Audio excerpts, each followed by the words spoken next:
네, 오늘 함께 살펴볼 본문 말씀은 열왕기 하 1장 9절에서 18절까지의 말씀입니다. 열왕기하 1장 9절에서 18절까지 말씀입니다. 조금 길긴 하지만 다 같이 읽어보시도록 하겠습니다. 시작. 그때 왕이 50인 대장을 그의 부하 50명과 함께 엘리야에게 보내매 그가 엘리야에게 올라갔는데 보라, 엘리야가 산 꼭대기에 앉아 있으므로 그가 엘리야에게 이르되 하나님의 사람이여, 왕께서 이르시기를 내려오라 하셨나이다 하니, 엘리야가 50인 대장에게 응답하여 이르되 내가 만일 하나님의 사람이라면 불이 하늘에서 내려와 너와 내 부하 50명을 태워버리기 원하노라 하매 불이 하늘에서 내려와 그와 그의 부하 50명을 태워버렸더라.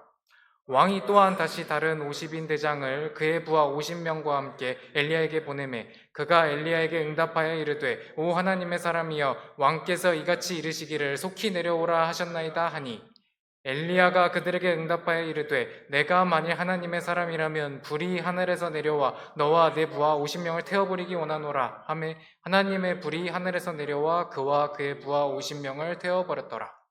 왕이 다시 세 번째 50인 대장을 그의 부하 50명과 함께 보내므로 세 번째 50인 대장이 올라가 엘리야 앞에 온 뒤 무릎을 꿇고 엎드려 그에게 간청하며 그에게 이르되 오 하나님의 사람이여, 원하건대 내 생명과 당신의 종들인 이 50명의 생명을 당신 눈앞에서 귀히 여기소서.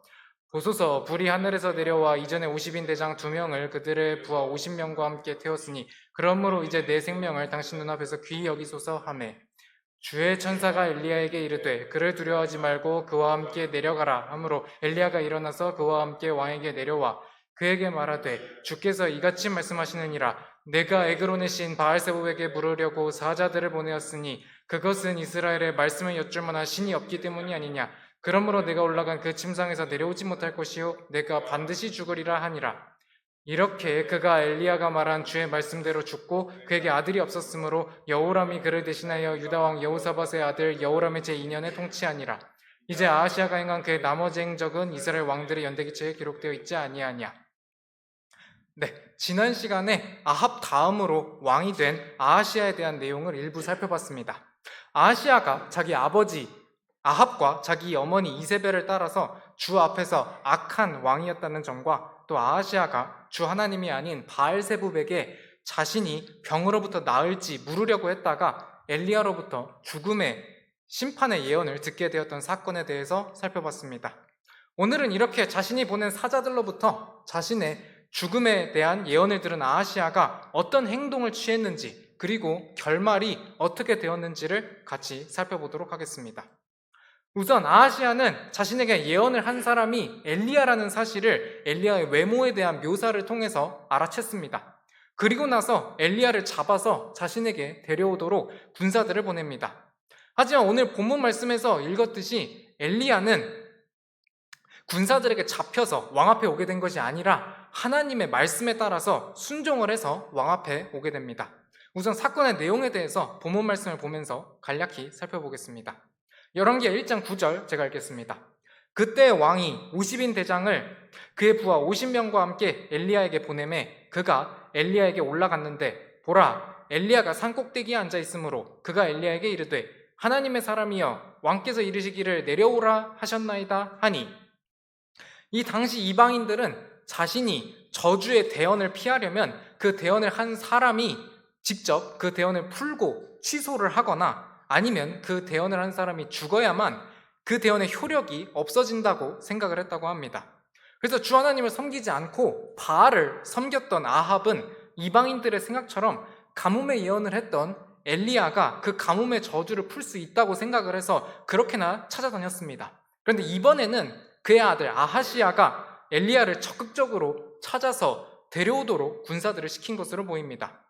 그리고 엘리야가 보통의 기적을 행하는 대언자가 아니라는 것을 아하시아가 미리 알고 있어서인지 50인 대장 1명에다가 또 그를 따르는 부하 50명을 함께 보내서 총 51명의 군사들을 보내서 엘리야를 잡아오도록 시킵니다. 그리고 이 군사들은 엘리야가 있는 산에 올라가서 엘리야에게 왕의 명령에 따라서 내려오라고 합니다. 이때 산꼭대기에 있는 엘리야는 다음과 같이 반응을 합니다. 열왕기하 1장 10절 제가 읽겠습니다. 엘리야가 50인 대장에게 응답하여 이르되 내가 만일 하나님의 사람이라면 불이 하늘에서 내려와 너와 내 부하 50명을 태워버리기 원하노라 하매 불이 하늘에서 내려와 그와 그의 부하 50명을 태워버렸더라. 엘리야는 자신을 잡으러 온 군사들을 하늘에서 불을 내려서 태워버립니다. 그리고 51명의 군사들이 죽자 아하시아 왕은 다시 한 번 더 51명의 군사들을 보냅니다. 근데 이들도 마찬가지로 하늘로부터 내려온 불에 의해서 태워지게 됩니다. 열왕기하 1장 12절의 말씀을 보면은 이 불이 그냥 불이 아니라 하나님의 불이라고 14절에 보면은 하나님의 불이라고 표현한 것으로 봐서 하나님의 말씀을 전하는 자신의 대언자를 지키시려는 하나님의 의도가 담긴 불심판이었던 것으로 보입니다. 또한 사람들의 마음을 아시는 하나님께서 하나님의 대언자를 잡아오라는 악한 왕의 명령에 대해서 아무 양심의 가책 없이 무조건적으로 대언자를 잡으려고 하는 그 군인들의 마음을 심판하시기 위해서 엘리야의 말을 들으셔서 하나님께서 불을 내리신 것으로 보입니다. 그런데 이렇게나 102명의 군사들이 불태워졌는데 아하시아 왕은 포기하지 않고 다시 한 번 더 51명의 군사들을 세 번째 보냅니다. 그런데 이번에 엘리야를 잡는 임무가 주어진 50인 대장은 지난 두 번의 대장들과는 다르게 처신을 합니다. 열왕기하 1장 13절 읽겠습니다. 왕이 다시 세 번째 50인 대장을 그의 부하 50명과 함께 보내므로 세 번째 50인 대장이 올라가 엘리야 앞에 무릎을 꿇고 엎드려 그에게 간청하며 그에게 이르되 오 하나님의 사람이여 원하건대 내 생명과 당신의 종들인 이 50명의 생명을 당신 눈앞에서 귀히 여기소서. 왕이 또다시 보낸 이 세 번째 50인 대장은 다른 대장들처럼 엘리야 보고 왕의 명령이니 내려오라고 명령을 하지 않았습니다. 오히려 엘리야가 있는 산 꼭대기까지 올라가서 엘리야 앞에 무릎을 꿇고 엎드려서 생명을 살려주기를 간청을 했습니다.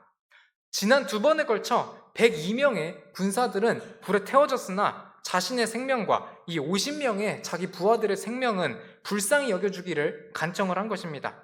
이때 이 대장은 왕의 명령에 따라서 어쩔 수 없이 엘리야에게 오기는 했지만 자기 부하 50명을 자기의 부하들이 아니라 당신, 즉 엘리야의 종들이라고 표현을 할 정도로 자신의 지휘관의 그 지위를 내려놓으면서까지 엘리야의 자비를 구했습니다. 이렇게 세 번째 50인 대장이 하나님의 대언자의 자비를 구하자 하나님의 말씀이 엘리야에게 임합니다. 열왕기하 1장 15절 읽겠습니다.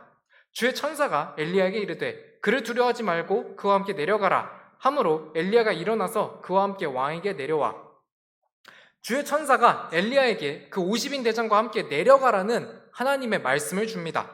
그래서 엘리야는 그 말씀에 따라서 산 꼭대기에서 왕궁으로 이제 내려가게 됩니다.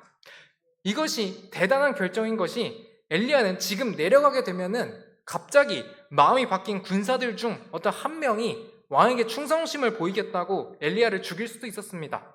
또 무사히 왕에게까지 간다고 해도 왕에 대한 죽음의 심판이라는 참람한 예언을 했다고 왕에 대한 모욕죄를 선고받을 뿐만 아니라 왕의 명령을 집행한 군사들 102명이나 불태운 명령 집행 방해죄를 선고받아서 극형에 처해질 위험이 있었습니다. 하지만 엘리야는 그런 자신에게 닥칠 수 있는 위험들을 상관하지 않고 하나님의 명령이 자신에게 주어졌으니까 그 명령을 따라서 왕에게로 내려갑니다. 이제 아하시아 왕에게 내려간 엘리야는 어떻게 말을 했을까요? 열왕기하 1장 16절 읽겠습니다. 그에게 말하되 주께서 이같이 말씀하시느니라 내가 에그론의 신 바알세후에게 물으려고 사자들을 보내었으니 그것은 이스라엘의 말씀을 여쭐 만한 신이 없기 때문이 아니냐. 그러므로 내가 올라간 그 침상에서 내려오지 못할 것이요 내가 반드시 죽으리라 하니라. 아하시아가 바알세붑에게 물으려고 보냈던 사자들에게 엘리야가 말해주었던 예언 그대로 엘리야는 아하시아를 직접 만나서 하나님의 말씀을 대언을 합니다. 아하시아가 병들어서 올라간 그 침상에서 내려오지 못하고 반드시 죽게 된다는 그 예언을 왕 앞에서 그대로 얘기를 한 것입니다. 결국 열왕기하 1장 17절에서 보다시피 엘리야가 말한 주의 말씀 그대로 아하시아 왕은 죽게 됩니다. 그리고 엘리야는 자신에게 아무 일 없이 왕궁을 빠져나오게 됩니다. 여기까지가 이제 오늘 본문에서 같이 살펴본 사건에 대한 줄거리였습니다. 저는 오늘 같이 살펴본 이 본문에서 살펴볼 수 있는 세 가지 포인트에 대해서 좀 더 상세하게 나눠보려고 합니다. 먼저 첫 번째로는 아하시아 왕과 엘리야 대언자에 대한 대비입니다. 특히 이 대비는 올라가다라는 단어랑 내려가다라는 단어의 반복을 통해서 잘 나타납니다. 아하시아 왕은 자신이 왕으로 올라가 있는 그 위치에서 자신의 그 마음이 내려오지를 않았습니다. 하지만 그런 교만한 아하시아가 맞이했던 것은 결국 죽음이었습니다. 반대로 엘리야 대언자는 자신이 올라간 그 산꼭대기에서 하나님의 말씀이 주어지니까 그 말씀대로 내려갔습니다. 누구도 자신을 못 잡을 것 같은 그 안전할 것 같은 산꼭대기에서부터 자신을 잡으려 하는 왕의 본거지인 왕궁으로 내려간 엘리야는 아하시아와 반대로 오히려 죽지 않고 살았습니다. 이와 관련된 내용들을 좀 더 상세히 살펴보겠습니다. 우선 아하시아에 대해서는 열왕기하 1장에 3번씩이나 반복적으로 등장한 표현이 있습니다. 그것은 침상에서 내려오지 못할 것이라는 표현입니다. 열왕기하 1장 16절에 제가 여기서 인용을 했는데 3번 나옵니다. 이 말씀을 제가 읽어보겠습니다. 내가 에그론의 신 바알세곱에게 물으려고 사자들을 보내었으니 그것은 이스라엘에 말씀을 여쭐 만한 신이 없기 때문이 아니냐. 그러므로 내가 올라간 그 침상에서 내려오지 못할 것이요 내가 반드시 죽으리라. 이 예언의 내용이 열왕기하 1장에 3번 나옵니다. 아하시아는 병들어서 침상에 올라갔지만 그 침상에서 내려오지 못하고 죽게 됩니다. 아하시아는 자기 아버지 아합과 자기 어머니 이세벨을 따라서 바알을 섬기고 하나님을 버렸습니다. 아하시아의 그런 불순종을 고칠 수 있게끔 하나님은 몸이 병드는 심판도 주셨지만 아하시아의 그 하나님을 버리는 교만한 마음은 꺾이지 않았습니다. 자신이 원하는 신에게 자신의 뜻대로 구하겠다는 그 높은 마음을 품은 아하시아는 결국 인생에서 자신이 낮아지는 그 시간조차 갖지 못하고 자신이 올라간 침상에서 죽음을 맞이하게 됩니다.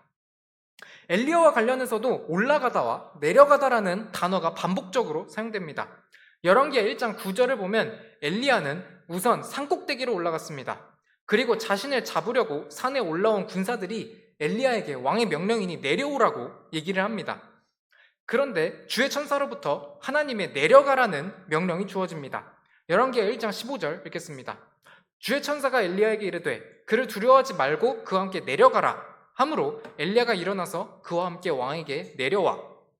엘리야는 하나님의 명령에 따라서 자기의 어떤 위험이 닥칠지 모르고 심지어 자신이 죽을 수도 있는 왕궁으로 내려가게 됩니다. 이는 계속 자신의 그 높은 지위와 높은 마음에서 내려오려고 하지 않는 아하시아와 확연하게 대비가 됩니다.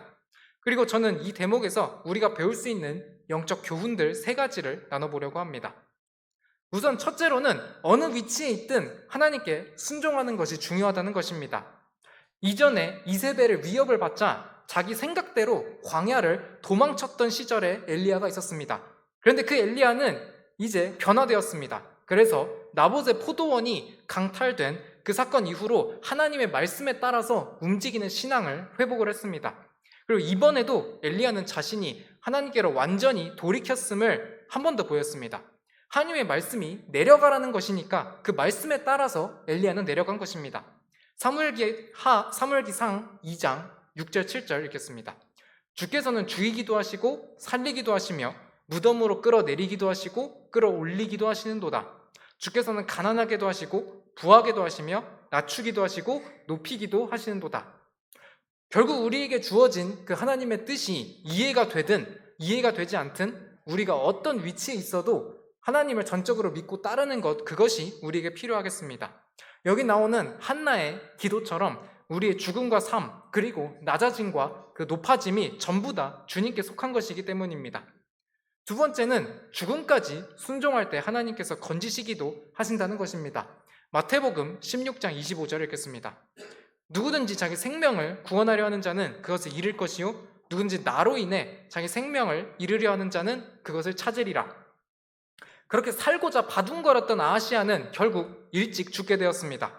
하지만 죽음을 각오하고 아하시아 왕에게 내려갔던 엘리야는 살아남았고 결국 산채로 하늘로 들림받게 되었습니다. 방금 읽은 마태복음 16장 25절 말씀에서처럼 죽음을 각오하고 하나님의 일을 할 때 비굴하지 않고 오히려 영광스럽게 살 수 있도록 해주실 수 있습니다. 세 번째는 친분 없는 이들을 위한 목숨 건 희생입니다. 엘리야는 자신과 친분이 없는 그 50인 대장이 자신과 부하 50명의 생명을 살려달라고 간청을 하니까 그들을 쓰러뜨리지 아니면 그들을 죽이지 않으면 자신이 대신 죽어야 할 수 있는 상황에서 그 요구를 매몰차게 거절하지 않았습니다. 오히려 자신의 생명을 내놓는 선택을 합니다. 요한일서 4장 10절 읽겠습니다. 우리가 하나님을 사랑한 것이 아니라 그분께서 우리를 사랑하사 자신의 아들을 보내셔서 우리 죄들로 인한 화해 언물이 되게 하신 것, 여기에 사랑이 있느니라. 엘리야가 하나님의 명령에 순종해서 왕에게 내려간 사건은 예수님이 아버지 하나님의 뜻에 순종해서 이 세상에 오신 사건과 흡사합니다. 그리고 엘리야가 자신을 잡으러 온 그 50인 대장과 그의 부하들을 살리기 위해서 자신의 생명을 내어놓았듯이 예수님도 하나님을 떠나서 마음대로 살던 우리들의 죄들로 인한 화해 헌물이 되셨습니다. 여기에서 하나님의 사랑이 우리에게 나타났고 우리는 죄와 사망의 권세에서부터 구원받을 수 있었습니다. 엘리야가 왕에게 내려간 사건을 통해서 우리는 예수님의 우리를 위한 대신 죽으심을 떠올릴 수 있습니다. 그리고 이 대목에서 과연 우리가 아직 구원받지 못한 이들을 위해서 또 우리 주변에 사랑하는 사람들을 위해서 이렇게까지 우리 자신을 희생할 수 있는지 돌아봐야 하겠습니다. 오늘 본문에서 두 번째로 살펴볼 포인트는 하나님께 간절히 매달릴 때 하나님께서는 응답하시는 분이시라는 것입니다. 50인 대장이 엘리야에게 자신과 자신의 부하들의 생명을 살려주기를 간청을 하니까 하나님께서는 엘리야를 왕에게 보내셔서 그들에게 살 길을 마련해 주셨습니다. 50인 대장은 자신이 50명이나 되는 군사들을 지휘하는 그 지휘관의 체면을 내려놓고 하나님의 대언자가 있는 곳에 가서 무릎을 꿇고 생명을 간청했습니다. 또 자신의 부하들을 엘리야의 종이라고 표현하면서까지 자신의 위치를 내려놓았습니다. 그렇게 겸손하게 자신을 낮춘 사람에게 하나님께서는 응답을 하셨습니다. 이와 비슷하게 이스라엘 백성들이 이집트에서 노예 생활의 고역으로 인해서 하나님께 부르짖을 때 하나님께서는 응답을 하신 적이 있습니다. 출애굽기 2장 23절에서 25절 읽겠습니다. 시간이 흐른 뒤에 그 이집트 왕은 죽었고 이스라엘 자손은 속박으로 인해 탄식하며 부르짖으니 속박으로 인한 그들의 부르짖음이 하나님께 올라오니라.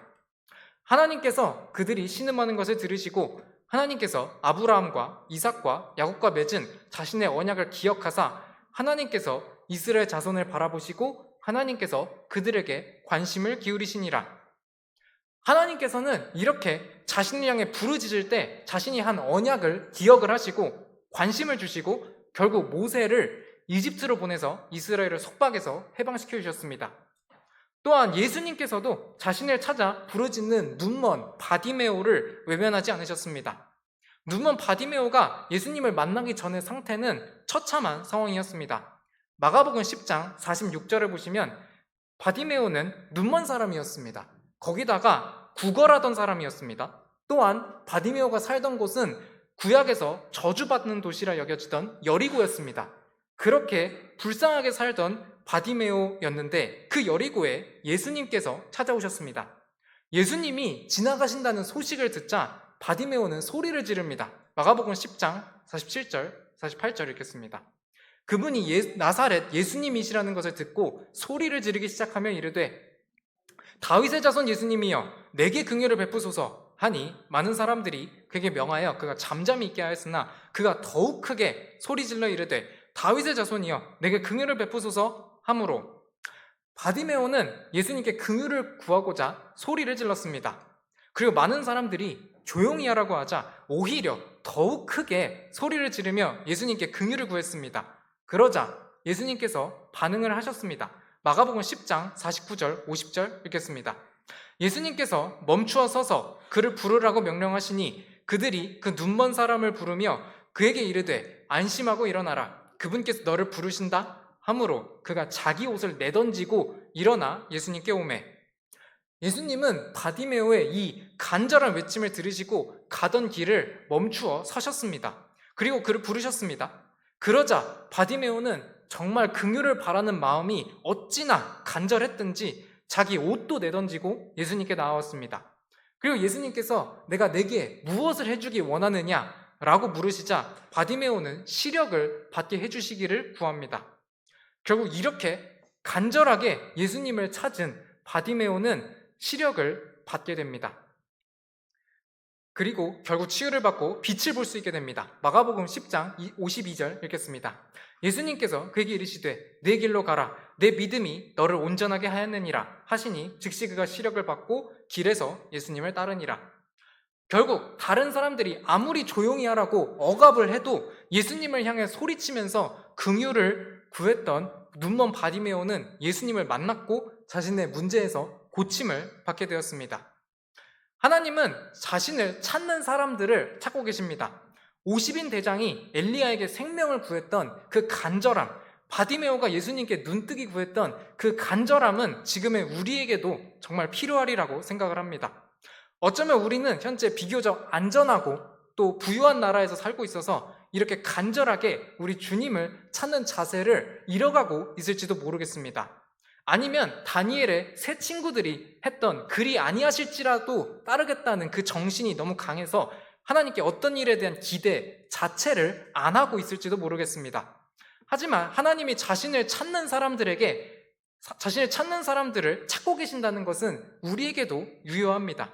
히브리서 11장 6절 읽겠습니다.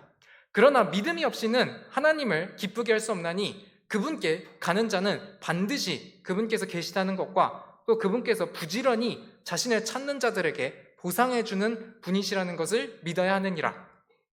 하나님께서는 부지런히 자신을 찾는 자들에게 보상해 주시는 분입니다. 우리는 우리 아버지 되시는 하나님께 대해 우리가 하나님을 부지런히 찾으면 그에 대해 합당한 보상을 해 주실 것이라는 믿음을 갖고 구해야 됩니다. 그리고 하나님은 우리에게 아버지 되시는 분이기 때문에 우리가 바라고 구하는 것들을 다 이미 알고 듣고 계십니다. 우리가 하나님께서 어떤 것들을 싫어하시는지 이미 알고 있다면 그렇게 하나님이 싫어하시는 것들을 구하지 않는 것이 당연할 것입니다. 하지만 하나님이 싫어하시는 것들이 아니라면 우리는 정말 친근하게 또 기대를 하면서 하나님께 구할 수 있을 것입니다. 그러니 그리 아니하실지라도 따르겠다는 그 신앙도 매우 중요하지만 아버지 하나님과 그 나 사이의 관계가 사랑과 신뢰의 관계가 아니라 별다른 감정 없는 기계적인 관계로 남게 내비두시지는 마시기를 바라는 바입니다. 오늘 본문에서 마지막 세 번째로 살펴볼 포인트는 하나님의 일을 방해하는 자들에 대한 대응입니다. 엘리야는 자신을 잡으러 온 군사들에 대해 하늘에서 불이 내려와 태우기를 원했고 이대로 하나님께서는 행하셨습니다. 서두에 말씀드렸던 것처럼 이 불은 하나님의 불이라고 표현되었기 때문에 하나님께서는 자신의 대언자 엘리야를 보호하시는 동시에 엘리야를 잡으러 온 그 군사들의 마음 상태를 보시고 이들을 심판하시기 위해서 불을 내리신 것으로 생각이 됩니다. 특히 이스라엘 백성들은 하나님의 백성이기 때문에 하나님께로부터 직접적으로 복과 저주를 받았습니다. 이스라엘이 하나님의 말씀에 순종할 때 어떤 복을 받고 불순종할 때 어떤 저주를 받을지 성경 여러 곳에 나오지만 여기서는 예레미야 29장 18절 19절을 살펴보겠습니다. 제가 읽겠습니다.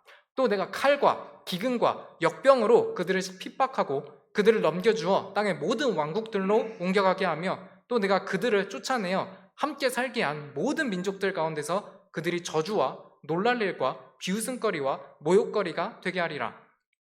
주가 말하노라. 그 까닭은 내가 그들에게 보내되 일찍 일어나 보낸 나의 종 대언자들이 전한 내 말들에 그들이 귀를 기울이지 아니하였기 때문이라.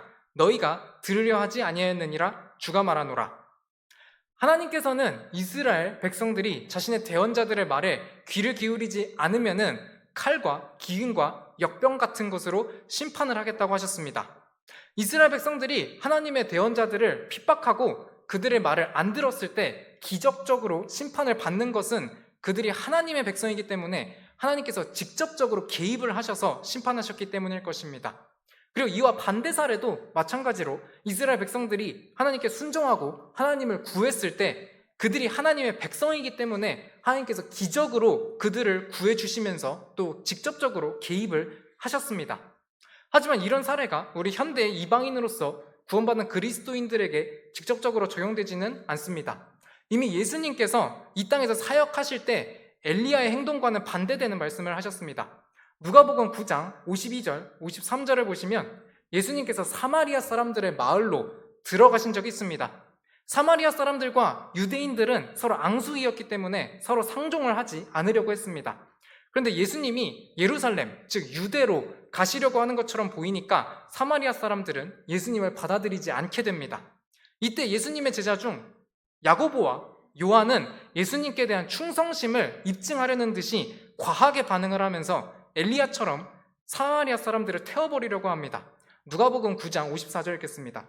그분의 제자들인 야고보와 요한이 이것을 보고 이르되 주여 엘리야가 행한 것 같이 불이 하늘로부터 내려와 저들을 태워버리도록 우리가 명령하기를 원하시나이까 하니, 야고보와 요한은 엘리야의 사례를 들먹이면서 하늘에서 불이 내려와서 예수님을 받아들이지 않은 사람들을 태워버리려고 합니다.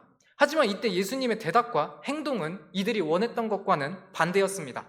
누가복음 9장 55절 56절 제가 읽겠습니다. 그분께서 돌아서서 그들을 꾸짖으시며 이르시되 너희가 어떤 영에 속해 있는지 너희가 알지 못하는도다. 사람의 아들은 사람들의 생명을 멸하러 오지 아니하고 구원하러 왔느니라 하시니라. 그들이 다른 마을로 가더라. 예수님은 자신이 이 세상에 온 목적이 사람들의 생명을 멸하러 온 것이 아니라 구원하러 온 것이라고 말씀을 하십니다. 그리고는 받아들이지 않는 마을은 떠나서 다른 마을로 가셨습니다. 예수님을 따르는 우리 역시 이런 본보기를 따라야 하겠습니다.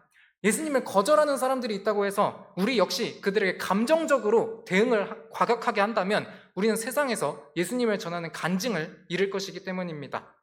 이와 관련해서 또 다른 본보기는 스데반입니다. 스데반은 예수님이 왜 구약에 오시기로 약속된 메시아인지 유대인들에게 역사와 성경 말씀을 통해서 설명을 했지만 이들은 스데반이 자신들의 죄들을 지적을 하니까 스데반을 돌로 쳐서 죽이게 됩니다. 이때 스데반은 죽어가면서 주님께 기도를 합니다. 자신을 무고하게 죽인 이 죄를 저들의 책임으로 돌리지 말아달라는 것입니다. 우리 역시 하나님의 일을 방해하고 우리를 적대하는 이들에 대해 이런 스데반의 본을 따르는 것이 필요하겠습니다. 오늘의 말씀을 정리해 보도록 하겠습니다. 오늘은 하나님의 말씀을 따라서 아하시아의 왕에게 내려간 엘리야 사건에 대해서 살펴봤습니다. 그리고 세 가지 포인트들에 대해서 나눠봤습니다. 우선 이 말씀에서 우리는 올라가다랑 내려가다라는 단어를 통해서 계속 자신의 교만한 위치에 머물러 있으려는 아하시아 왕과 하나님의 말씀을 따라 왕에게 내려가는 엘리야의 태도가 선명하게 대비된다는 것을 살펴봤습니다. 그리고 죽음을 각오하고 왕에게 내려갔던 엘리야는 오히려 살게 되었고 자기 군사들을 희생시키면서까지 죽음을 피하려 했던 그 아하시아는 오히려 죽게 되었다는 것을 통해서 순종과 희생에 대한 교훈들을 얻을 수 있었습니다. 그리고 하나님께 간절히 매달릴 때 하나님은 응답하신다는 것을 살펴봤습니다. 이와 관련해 사람들이 막을수록 더 크게 부르짖은 눈먼 바디메오의 사례도 살펴보면서 우리 하나님 아버지께 겸손함과 믿음으로 매달리는 자세가 필요함을 살펴봤습니다. 마지막으로 하나님의 일을 방해하는 자들에 대한 대응에 대해서 살펴봤습니다. 하나님께서는 자신의 대언자를 잡으려고 온 이스라엘 사람들에게는 불을 내리는 기적을 통해서 심판을 하셨습니다. 하지만 이것은 교회 시대에 우리 이방인 그리스도인들에게 직접적으로 적용되는 내용은 아닙니다. 우리는 예수님을 전하는 아름다운 간증을 잃지 않도록 스데반의 그 용서의 본을 따르는 것이 필요하겠습니다. 올리시는 것과 내리시는 것이 모두 하나님께 있다는 것을 우리 스스로 인정을 하고 우리가 어느 위치에 있든지 우리 하나님을 따라서 살고 우리 모두 하나님의 긍휼을 간절히 구하면서 사는 또 새로운 한 주 되기를 바랍니다.